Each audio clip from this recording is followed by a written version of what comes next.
ہمارے درمیان موجود ہیں داعیہ اسلام حضرت مولانا کلیم صدیقی صاحب دامت برکاتہم، جن کے ذریعے ہزاروں لوگ مشرف با اسلام ہو چکے ہیں۔ اسلام کی صحیح تصویر، دعوت کا صحیح تصور حضرت مولانا کے ذریعے پوری دنیا میں پہنچا۔ ہماری خوش نصیبی ہے کہ آج انہوں نے ہمیں وقت دیا۔ میں آپ کا استقبال کرتا ہوں، شکریہ ادا کرتا ہوں اپنے زحمت کی۔ اور میرا سوال ہے ساقی کہ زندگی کیا ہے؟ زندگی کیا ہے، اس کے مختلف گوشے کیا ہیں، لیکن میرا دل چاہتا ہے کہ پھلت کی عظیم ترین سرزمین کے حوالے سے، جو آپ کے آباء و اجداد کی سرزمین ہے، وہاں سے آپ کی زندگی کی شروعات ہوئی اور تبدیلی کیسے آئی؟ اس لیے کہ سائنس کے طالب علم کو دینی رجحانات کے درمیان زندگی گزارنے کا نیا شرف اور سلیقہ جو ملا، اس کا کچھ نہ کچھ راز ضرور ہوگا۔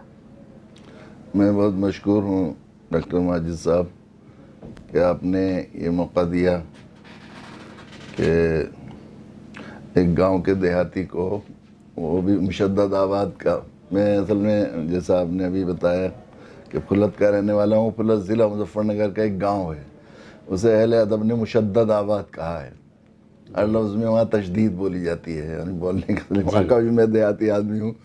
ظاہر ہے کسی ایسے چینل پر جس کے لیے آپ کو ڈپیوٹ کیا گیا ہے، اس کے لیے میں بالکل اس لائق نہیں ہوں کہ میں اس میں شریک ہو سکوں، لیکن آپ کا ایسا کی بڑائی ہے یہ بات، یہ اور میرا حق تھا جو میں نے گزارش کی۔ آپ کا حسن ظن ہے کہ آپ نے اس سلسلے میں وہ کیا۔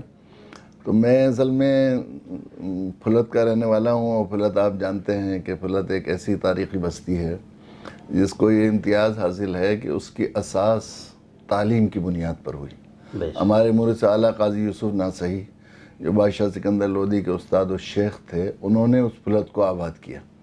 انہوں نے وہاں بادشاہ سکندر لودھی سے کسی بات پر ناراض ہو کر وہ چلے گئے تھے کہیں بسنے کے لیے اپنے شاگردوں کے ساتھ۔ تو یہ جہاں پھلت آباد ہے وہاں ببول کے درخت ہوا کرتے تھے، تو وہاں پر انہوں نے یہ محسوس کیا، انہیں صاحب بصیرت تھے، تو انہوں نے یہ کہا کہ یہاں سے ہمیں علم کی خوشبو آ رہی ہے۔ پھر ایک ببول کے درخت کے نیچے دو رکعت نماز پڑھی، مصلی بچھا کر دعا مانگی، جس طرح آپ نے مصر کو حضرت یوسف علیہ السلام کے لیے بسا دیا تھا، اس طرح اس جگہ کو میرے آل و اولاد کے لیے بسا دیجیے، اور اسے قیامت تک یہاں پر علم کے چشموں کو جاری فرما دیجیے۔ یہ کون سی سن رہی ہوگی؟ یہ 862 ہجری۔ اللہ۔ تو اس وقت ان کے ہندوستان کے چیدہ قسم کے علماء ان کے شاگرد تھے، سید حسن بن طاہر جونپوری، خواجگی سدوری، اور جو ہے وہ رکن الدین ابو الفتح جونپوری، بڑے مشائخ ہیں، ان کی بڑی بڑی درگاہیں ہیں، بڑے بڑے ان کی زیارتیں مانی جاتی ہیں، وہ ان کے شاگرد تھے اس وقت۔ ان سب سے کہا کہ کتابیں نکالو، درس شروع کرتے ہیں۔ پھر ایک جھوپڑی ڈال لی گئی، وہ یہ ہماری مسجد ہے۔ بادشاہ سکندر لودھی کو معلوم ہوا تو معافی مانگنے، معذرت کرنے کے لیے آئے، اور وہ بات جو تھی وہ غلط فہمی انہوں نے ہو گئی تھی، اس کی وجہ سے قاضی صاحب کو ذرا تکدر ہو گیا تھا۔ تو پھر وہاں سے بڑھانہ تک کی ساری جاگیریں، حضرت قاضی صاحب نے کہا ہمارے یہاں دل لگ گیا ہے، یہاں سے تو ہم جائیں گے نہیں واپس۔ یہاں سے بڑھانہ تک کی ساری جائیداد حضرت کے خانقاہ کے خراجات کے لیے۔ 862 ہجری سے جو درس شروع ہوا وہ آج تک جاری ہے۔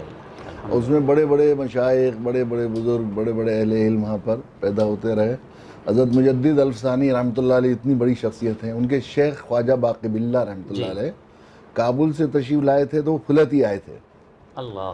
شاہ ابو الفتح رحمۃ اللہ، مسجد شاہ صاحب میں ان کا مزار ہے۔ شاہ ابو الفتح رحمۃ اللہ علیہ ایک بزرگ تھے، شیخ نظام نانولوی کے خلفاء میں، ان کے پاس آ کر انہوں نے ان سے بیعت ہوئے تھے، اور سلسلہ قادریہ میں انہوں نے 17 دن کے بعد ان کو اجازت دی، اور پھر یہ کہا کہ تمہارا نقشبندیہ کا حصہ وہاں ہے، جاؤ بخارا جاؤ خواجہ مکنگی کے پاس۔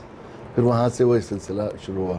آپ نے جو فرمایا، قطع کلام میں کی معافی چاہتا ہوں، یہ تمام سلسلے بزرگان دین سے جو چلتے ہوئے آئے ہیں، شاید انہیں ایک خاص طبقے نے سمجھ لیا کہ ان سے متعلق ہے، لیکن ان سے پہلے سے تمام ہمارے علماء دیوبند، سہارنپور، گنگو، پھلت وغیرہ سب یہاں سے سلسلے آگے جی بڑھے۔ بالکل، یہ تو ظاہر ہے کہ سلسلہ ہیں، اور تمام باقاعدہ، ایسا نہیں کہ بہت تواتر کے ساتھ ان کے رشتے ثابت ہیں، بہت ہی اللہ کی شکر ہے۔ تو حضرت باقی باللہ تو دلی میں جی پھر بعد میں وہاں سے آ کر پھر انہوں نے کہا کہ جب واپس آؤ گے تو ہم نہیں رہیں گے، اللہ ہمارے جی۔ خلیفہ شاہ قطب عالم صاحب دہلی میں ہوں گے وہ، تو ان کے پاس آ کر ٹھہر جانا تم۔ جی۔ تو واپس آئے وہاں سے اجازت لے کر، پھر وہ ان کے پاس رہے، یہ رہا سلسلہ۔ اس کے بعد بھی پھر یہ انہی شاہ ابو الفتح رحمۃ اللہ علیہ کی وجہ سے شاہ ولی اللہ کا خانوادہ، شاہ صاحب کے دادا شیخ وجیہ الدین شہید روہتک سے پھلت ہجرت کر گئے تھے، سبحان اور پھلت ہی میں ان کی شادی ہوئی۔ پھر اس کے بعد یہ سلسلہ رہا، شاہ ولی اللہ کا خاندان یہاں آ گیا۔ تو شاہ صاحب کا خاندان تو ایسا ہے، شاہ صاحب ولی اللہ رحمۃ اللہ علیہ کی شخصیت کہ پورا عالم اسلام اس پر ایک ناز کرتا ہے، وہ کرتا ہے۔ تو خانوادہ ولی اللہ کی وجہ سے بھی اس کی بڑی جو ہے ذرا اہمیت رہی۔ آپ نے شاہ صاحب کا فرمایا، میرا خیال ہے 1400 سال کی تاریخ میں پہلی شخصیت ہیں جو والدہ کے بطن میں غالباً 2 سال رہے، جی اس کی جی تصدیق؟ ہاں جی بالکل، شاہ صاحب نے خود لکھا ہے یہ بات سبحان اللہ۔ کہ مجھے ہو گیا، بلکہ پھلت میں پیدائش کا وہ لکھا ہے انہوں نے اس میں۔ یہ اصل میں شاہ عبد الرحیم صاحب کی پہلی شادی تو جو ہے ہوئی تھی سونی پت میں، لیکن دوسری شادی کافی عمر کے بعد اللہ کے نبی صلی اللہ علیہ وسلم کے خواب میں بشارت کے بعد شیخ محمد کی بیٹی شاہ ولی اللہ کی والدہ فخر النساء نام تھا ان کا، ان سے ہوئی۔ اور شاہ صاحب نے ان کے بارے میں لکھا ہے کہ وہ بہت بڑی صاحب نسبت تھی۔ شاہ صاحب نے لکھا ہے کہ وہ 27 لوگوں پر بیک وقت توجہ ڈال سکتی تھی۔ وہ رشک میمونہ اور رشک رابعہ وغیرہ کے ان سے وہ کیا ہے ان کو۔ تو شاہ عبد الرحیم صاحب فتاوی عالمگیری کے پر آخری نظر کرنے کے لیے اورنگزیب نے ان سے درخواست کی تھی، تو وہ یہاں آ گئے تھے دہلی۔ تو اس دوران شاہ صاحب نے لکھا ہے کہ میں شکم مادری میں 2 برس کا ہو گیا، ولادت نہیں ہوتی تھی۔ سبحان اللہ۔ تو گھر میں بڑی پریشانی ہوئی، اطباء سے رجوع کیا گیا، تو لوگوں نے کہا معمول کے مطابق حمل ہے۔ تو شاہ صاحب حضرت خواجہ قطب الدین بختیار کاکی رحمۃ اللہ علیہ کے پاس شاہ عبد الرحیم صاحب مراقبے کے لیے تشریف لے جایا کرتے تھے۔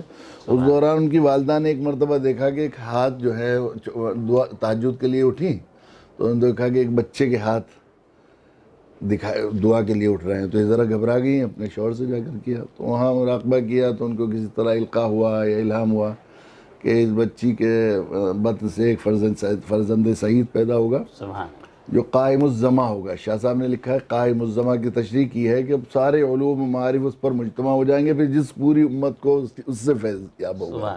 یہ تھا اس کی پیدائش پھلت میں مقدر ہے، 10 سال دہلی رہو گے تو پیدائش نہیں ہوگی۔